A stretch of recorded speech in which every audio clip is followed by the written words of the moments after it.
Week 7 lecture, Writing Effective Conclusion Paragraphs. Wrapping things up. Still focusing on paragraphs this week, you work on your final impressions. Of course, the conclusion requires a summary or a logical final step in your thinking. You might also want to add an element of interest to punctuate your discussion. This might be an extra piece of information or a call to action. In your second English class here at LA College, you will delve into persuasive strategies. For now, we are just asking you to look ahead and think about what you might want to ask of your reader. A change in thinking, active support, direct action, a change in behavior. Think back to the week when we discussed the introduction of your essay. Remember that phrase, you only get one chance to make a first impression? Your conclusion is not unlike the introduction in that it is the last impression you will make on your reader. When they put down your essay, do you want them to continue to think about what they have read? Yes. You want to make the close of your essay memorable.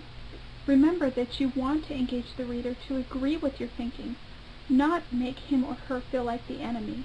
To be persuasive, you don't want to criticize or scold with your words or your tone, but coax the reader to think like you.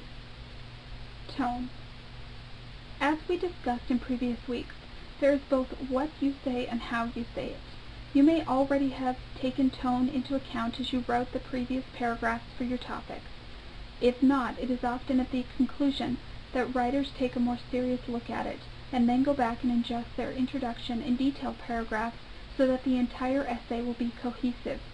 You will have the opportunity next week to revise your earlier paragraphs to adjust for the tone you want to convey.